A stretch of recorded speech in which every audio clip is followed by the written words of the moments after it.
बिस्मिल्लाहिर्रहमानिर्रहीम। गुलाबी पोइट्री के देखने और सुनने वालों को मोहब्बतों भरा अस्सलामु अलैकुम। प्यारे दोस्तों, आज आपके लिए एक नई कहानी लेकर हाजिर हूँ। उम्मीद है ये कहानी आपको बेहद पसंद आएगी।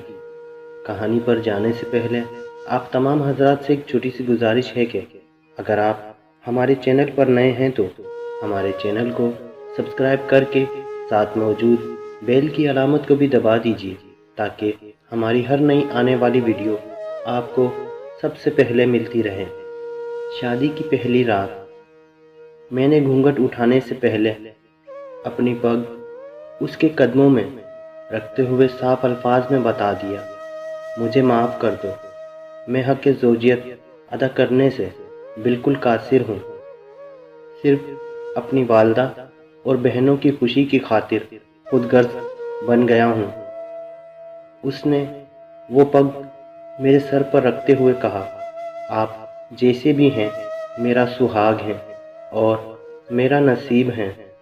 मुझे अब आप ही के साथ रहना है। उस दिन के बाद उस अल्लाह की बंदी ने मेरे साथ 30 साल गुजारे। मेरे घर वालों की हर बात बर्दाश्त की, बांझ होने के ताने भी सुने, मगर मेरा पर्दा रखा। कब्रिस्तान में कदम रखते ही एक महक ने इस्तकबाल किया। ये खुशबू इससे पहले कभी नहीं सूंघी थी और ना ही महसूस की थी। मैं हर जुम्मे को सुबह फजर की नमाज के बाद अपने वालिद साहब की कब्र पर जाता, फातिहा ख़वानी करता और वहाँ से ही अपने ऑफिस चला जाता।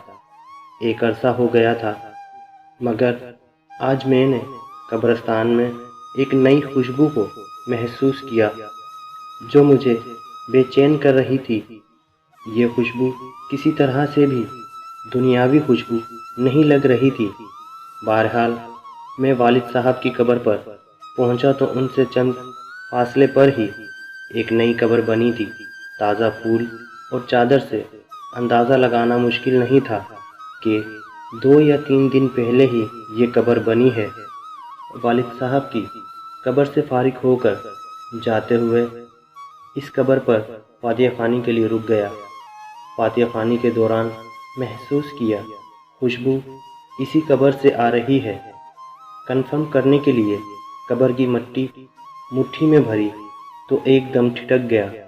कब्र की मिट्टी ठंडी थी, जैसे नम हो, जबकि मिट्टी बिल्कुल खुश्क थी और कमाल हद तक ठंडी थी।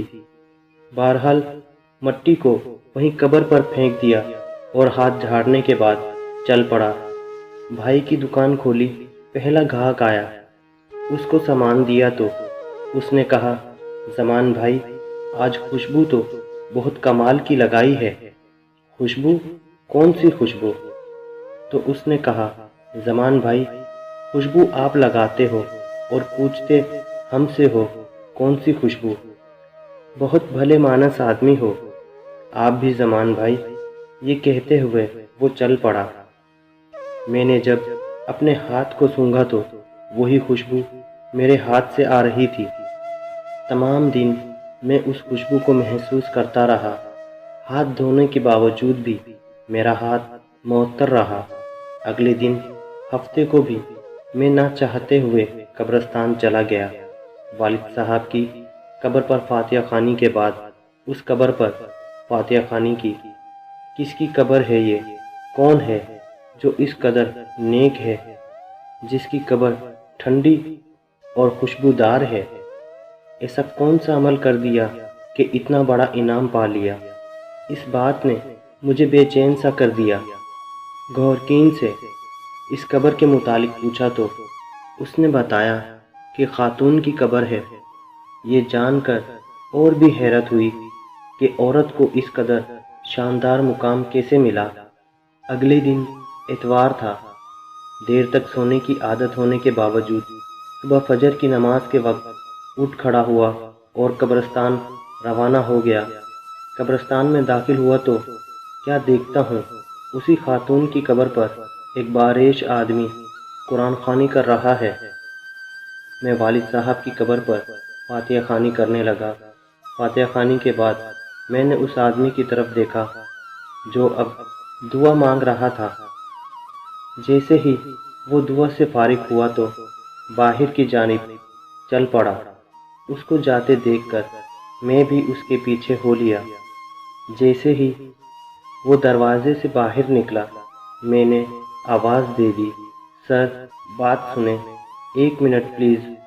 جی فرمائیں۔ سر میں معذرت چاہتا ہوں، میں نے آپ کو تکلیف دی، مگر میں آپ سے ایک بات پوچھنا چاہتا ہوں، اگر آپ اجازت دیں تو۔ جی آپ پوچھیں، کیا بات ہے؟ انتہائی محبت سے اس شخص نے جواب دیا۔ شکریہ سر، جزاک اللہ۔ میں دراصل جاننا چاہ رہا تھا یہ کن کی قبر ہے جہاں آپ قرآن خوانی کر رہے تھے؟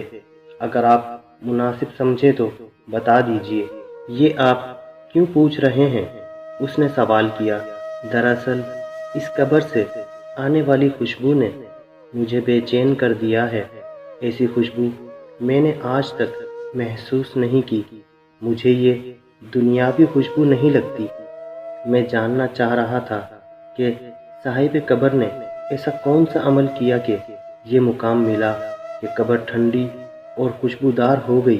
یہ سن کر اس شخص نے ٹھنڈی آہ بھری اور کہا، قبر ٹھنڈی اور خوشبودار کیوں نہ ہو، اس نے اللہ کو راضی ہی ایسے کیا ہے۔